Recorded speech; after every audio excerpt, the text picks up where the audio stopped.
Você acompanha Jornal da Rede Alesp. O Jornal da Rede Alesp está de volta.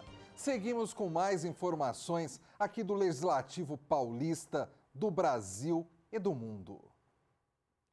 Brasileiros nascidos em janeiro começam hoje a ter direito à liberação para saques e transferências do Auxílio Emergencial 2020.gov.br ou pelo https://consultaauxilio.cidadania.gov.br.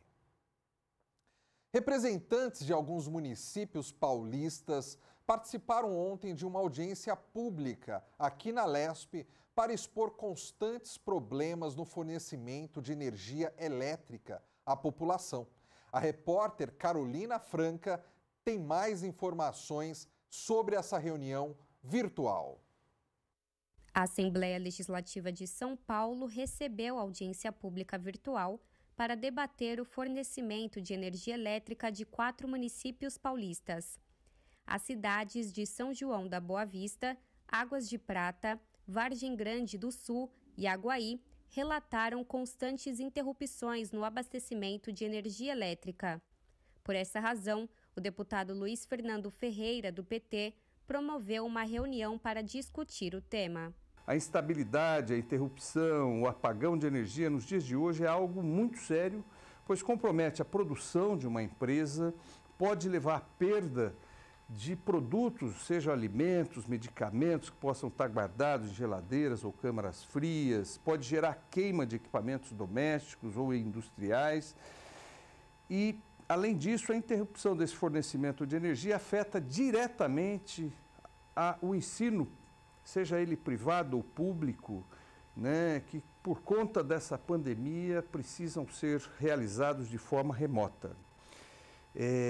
Nesse caso dos 4 municípios, se tem notícia que a queda de energia, os apagões têm sido algo muito constante já há algum tempo e tem sido motivo de constantes reclamações que chegam ao nosso mandato, seja a nível municipal, seja na zona rural.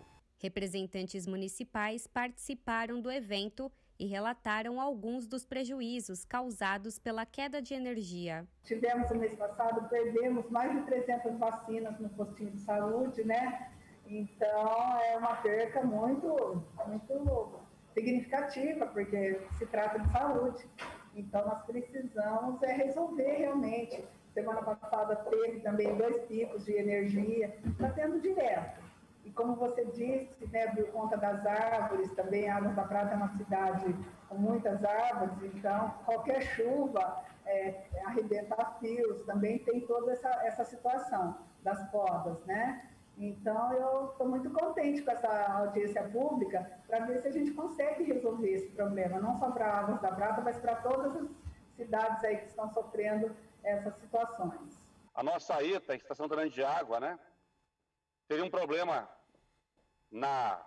no transformador e nós ficamos 6 horas para que a Electro pudesse fazer essa ligação, né? O que trouxe consequências danosas no abastecimento de água do município. Então, nesse sentido, precisamos evoluir bastante, né?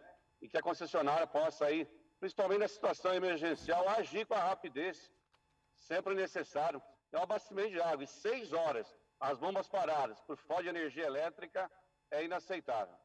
Ricardo Gazola, gerente de Relações Institucionais da Electro, empresa responsável pelo fornecimento de energia na região, defendeu que a concessionária atende os padrões regulatórios. Eu ouvi aqui, né, algumas considerações, né, sobre a qualidade do fornecimento. Eu acho que faz parte da nossa responsabilidade agora, né, entrar em contato com cada um de vocês aí para entender melhor o que está acontecendo, né, aprofundar todas essas questões, né, eu acho que isso é importante, então por isso que a gente já se prontifica a fazer isso, né, a gente atende aos padrões regulatórios, né, a gente vai colocar isso aí de uma forma bastante didática, né, mas o serviço de fornecimento, ele é interruptível, né, então não tem, né, mas exatamente por conta disso que a gente passa nosso dia a dia buscando aí, a gente tem buscando o aperfeiçoamento desse serviço de distribuição, né? E essa audiência pública, eu acho que é uma oportunidade para conhecer esses problemas, eventuais problemas aí que estão ocorrendo, né? E melhorar o nosso trabalho, né? A Elektro, ela sempre está aberta ao diálogo, com todos os setores da sociedade civil, seja governo, Assembleia Legislativa, clientes, né? A gente está sempre interagindo, né? Pode ser que a gente tenha aí alguns problemas pontuais de interação, e isso a gente vai conversar com vocês para tentar entender e resolver também esses problemas de interação aí, mas a gente está aberto ao diálogo. O deputado Luiz Fernando, do PT, pretende continuar a apurar o problema na distribuição de energia elétrica na região de Mogiana. Para isso, ele estuda propor uma comissão parlamentar de inquérito na Alesp. Vamos falar agora sobre a MP 1045 de 2021, que foi publicada no Diário Oficial da União e reedita o Programa Emergencial de Manutenção do Emprego e da Renda, criado com a MP 936. Sobre esse assunto, nós vamos conversar agora com o advogado Plauto Holtz, ele que vai nos falar sobre este tema. Olá, bom dia, doutor Plauto. Seja bem-vindo mais uma vez ao Jornal da Rede Alesp. Bom dia, Fábio. Bom dia quem nos assiste. É um prazer novamente. Doutor, com a nova medida provisória sobre as relações trabalhistas, o que mudou referente à suspensão de contrato? Qual o prazo máximo e o valor que o empregado recebe nesse pedido? Pelo menos até 90 dias, podendo fazer até a redução aí da carga horária ou realmente suspender esse contrato, tá? E uma grande situação também que vem para dar um fôlego para as empresas pelo menos aí 90 dias para poder fazer o depósito do fundo de garantia aí desse funcionário. Então, essa é uma medida muito importante que vem para dar uma desafogada nessa questão e manter aí os empregos até realmente passar essa pandemia. Ou seja, na sua avaliação, doutor, vem numa boa hora. Sim, perfeito, Fábio, porque é muito complicado para o bom empresário, né? Que realmente, além de querer manter aí a sua atividade empresarial, né? Ele também quer manter esses pais de famílias, mães de famílias, né? Porque, na verdade, não são números, são pessoas que realmente tiram o seu sustento do trabalho, que levam para casa. Então, assim, é realmente uma questão mais até social do que trabalhista puramente, né? Por isso que o governo federal vem aí de encontro com esse anseio aí do meio empresarial para essa questão do fundo de garantia, né? Dar aí uma carência aí, pelo menos 90 dias, para fazer os depósitos desse tempo em que o empresário pode fazer a suspensão do contrato de trabalho desse trabalhador. Doutor Plauto, qual que é a nova porcentagem que o empregador pode reduzir na jornada e no salário do funcionário? Tem alguns sindicatos que estão negociando aí de 30%, 40%, mas também pode ser feito, né, um acordo entre as partes, não precisa ser necessariamente através dos sindicatos de classe. Os empregadores, empresas menores, né, elas podem fazer aí um acerto, né, lógico, desde que por escrito, tá, e dando-se uma via para o seu empregado, realmente das condições ali que estão sendo acordadas, tá? Por exemplo, a questão de até mesmo de antecipação de férias, por exemplo, entendeu? Então, é uma coisa assim mais flexível, não tão engessada como já vimos anteriormente e que pelo menos já vem aí para ajudar as duas partes. Doutor, o senhor tocou na palavra, o senhor falou a palavra flexibilidade, né? Eu acredito que desde 2017 para cá, quando houve aquela reforma trabalhista, que muita coisa ali foi melhorada, né, do ponto de vista trabalhista para ambas as partes, existe mais essa flexibilidade. Isso, no dia a dia, na prática, realmente está trazendo bons resultados, doutor? Sim, a gente vê que mesmo com essa pandemia, né, os próprios dados aí do CAGED dos últimos 60 dias, mesmo com essa segunda onda, houve um ligeiro aumento aí do número de postos de trabalhos formais. Então, mesmo com essa situação econômica que o país enfrenta por conta da pandemia, ainda está sendo possível segurar muitos empregos e até novas contratações. Então, esperamos agora, inclusive com a questão da reforma tributária, em que esse mercado trabalhista ele seja reaquecido, ainda mais para a questão da vacina também. Então, isso está trazendo um novo horizonte para os empresários e para os investidores também aqui no país. Agora, doutor Plauto, esse tipo de acordos, eles podem ser feitos por todo tipo de empresa, independentemente de tamanho, independentemente de setor? Tá para todo mundo essa possibilidade ou existem algumas regras que não permitem algumas empresas fazerem esses acordos com os funcionários? Não, os acordos eles podem ser feitos. É que existem algumas categorias, por exemplo, de metalúrgicos, empresas de transportes, né, motoristas de ônibus, enfim, há uma representatividade muito maior. Porém, os outros setores, empresas, microempresas, por exemplo, tem 2, 3, 5 funcionários, é possível sim fazer esse termo de acordo, lógico, desde que seja feito por escrito, tá? Tem que ser algo documentado, entregar uma via para o empregado, para daí sim ele ser cumprido como deve ser. E em caso de rescisão futura, haver as devidas compensações dentro desse acordo. Por exemplo, um banco de horas que realmente não foi usado totalmente, o empregador vai ter que pagar essa conversão em hora extra na rescisão, por exemplo. Agora, doutor Plauto, vamos trabalhar aqui com o campo da hipótese, né, das possibilidades. O Fábio trabalha em uma empresa e o Fábio fez um acordo com o seu empregador para uma redução de salário, tudo bonitinho, tudo certinho. Só que depois de terminado o prazo vigente daquele acordo, o Fábio é dispensado da empresa. Existe algum compromisso da empresa junto ao poder público de, a partir do momento que ela se utiliza desses acordos de flexibilização com os funcionários, de ela ter um tempo que ela não pode mandar o funcionário embora ou nada disso está previsto em lei? Não, sim, via de regra é assim. E quando for feito o termo do acordo, né, esse contrato ele tem que ser mantido, tá? O governo ele está abrindo essas possibilidades, como eu já disse anteriormente, por exemplo, o adiamento do depósito de fundo de garantia, mas desde que ele mantenha esse posto de trabalho, né? Ou seja, é uma situação efeito cascata. Se o governo concede essa questão, essa ajuda, nada mais justo também que o empregado ser mantido nesse emprego, né? Porque senão aí realmente entra na questão comum, né? E que isso pode até parar aí na Justiça do Trabalho, gerando aí uma questão de dano moral, porque houve, na verdade, uma quebra, né, de contrato, uma quebra de um acordo.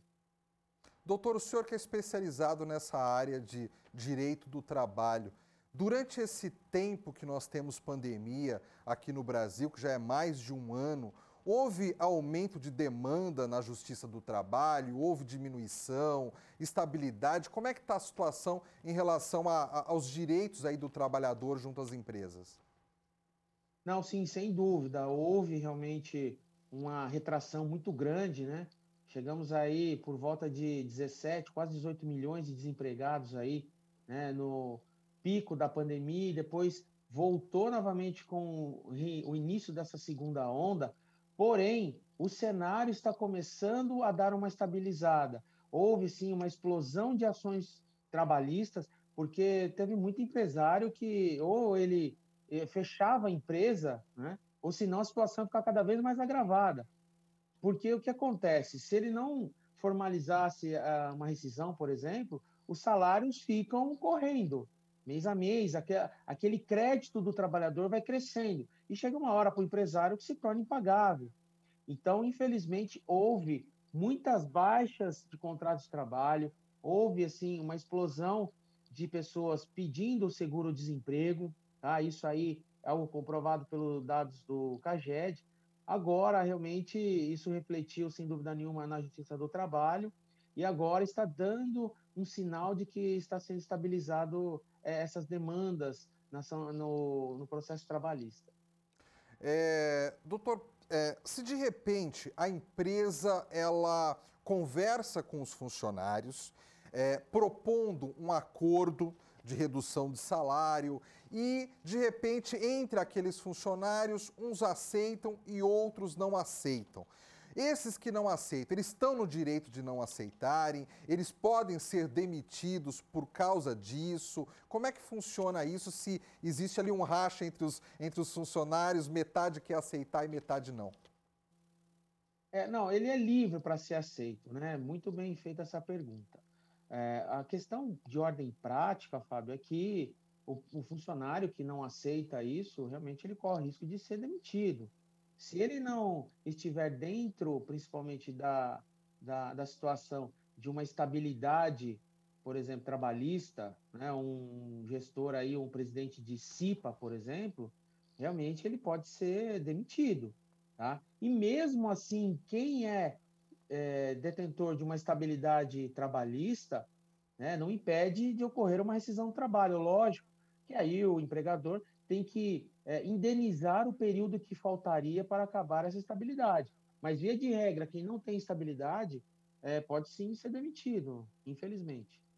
Em relação às gestantes, né, muda alguma coisa com essa medida provisória? O que a gente pode falar sobre as mulheres que estão grávidas? Não, é a mesma situação, né? A gestante tem o seu período de estabilidade e, havendo, no caso, uma rescisão, o empregador tem que pagar aí o restante que faltaria, né? Incluindo todas as vantagens, salários, 13º proporcional, férias, FGTS, mais 40%, enfim, como qualquer outra rescisão de uma pessoa estável, tá? Agora, venceu a estabilidade, o que tem que ser respeitado é o que está dentro da convenção coletiva da categoria, né? Ou seja, a convenção coletiva é acordo anual que sai, que é o chamado dissídio daquela categoria, e lá tem o documento no Sindicato dos Empregados que tem essas regras, por exemplo, voltou da estabilidade gestacional, mesmo assim pode haver uma estabilidade ainda temporária por mais 60, 90, 45 dias, depende muito de cada categoria. E isso tem que ser respeitado, ou se não, tem que ser indenizado. Doutor Plauto, os benefícios, plano de saúde, vale alimentação, vale transporte, isso pode ser reduzido? Como é que funciona isso em relação à lei? Especificamente, por exemplo, a questão do vale transporte, lógico, vai para o home office, vai trabalhar, o empregador não tem essa obrigação. Questão de plano de saúde, realmente não tem como ser reduzida, tá? É efetivamente os acordos em cima de questões de hora extra, de férias e do salário em si, tá? Os demais questões, por exemplo, você fala do auxílio alimentação. Se ele continua trabalhando na empresa, mesmo com horário reduzido, tá? Lógico, por exemplo, reduziu para 7 horas em vez de ser 6 horas, 8 horas de trabalho. Ele tem direito a 1 hora de intervalo e mais o vale alimentação. As questões abaixo desse tempo, aí realmente pode haver uma negociação com relação a isso. Se esse funcionário está trabalhando de casa, doutor, ele recebe o vale alimentação normalmente? Não, nessa questão não. Tá? Isso aí pode ser negociado. Apesar que as empresas, por uma questão de fidelidade, né, desse trabalho, da mão de obra, têm optado por não entrar nessa questão, tá? Mas isso também não impede. E depois que é feito o acordo, existe ali um prazo para terminar esse acordo? Esse acordo pode ser renegociado? Ou depois de feito por um período, a situação tem que voltar ao normal? Como é que funciona depois do acordo assinado, doutor?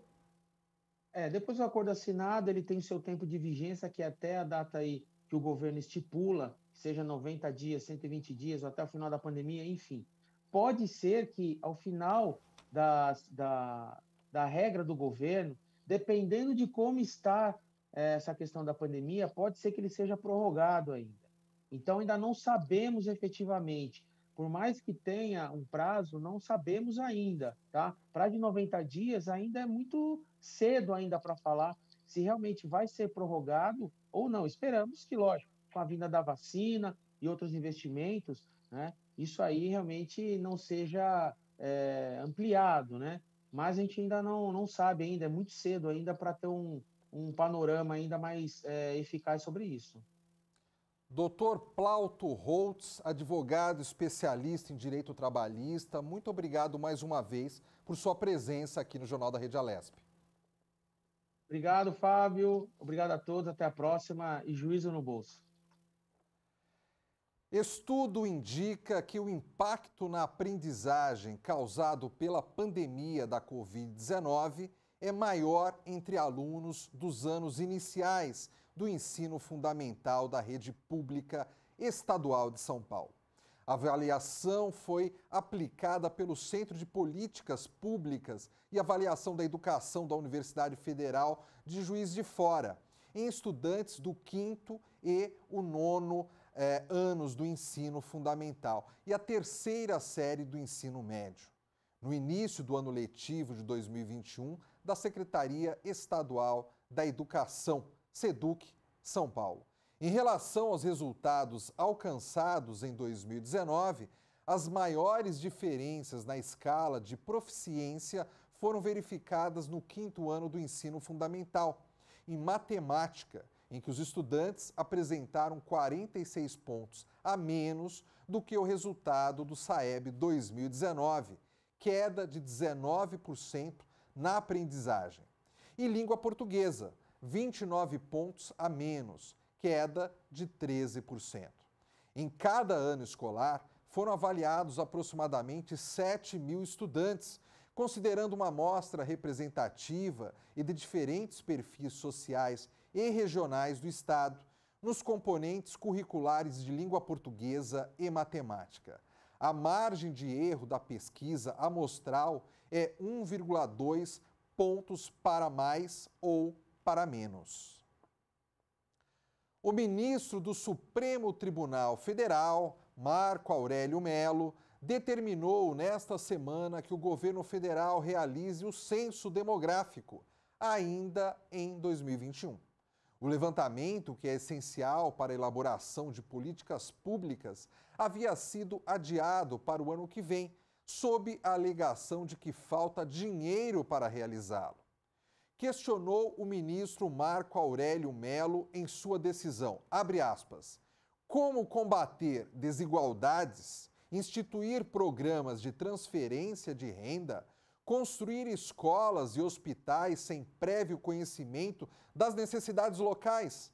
Para cumprir a determinação, o governo federal vai precisar realocar recursos do orçamento. Fecha aspas. O Jornal da Rede Alesp vai agora para um pequeno intervalo. Nós voltamos já já com mais informações para você. Não saia daí, é rapidinho.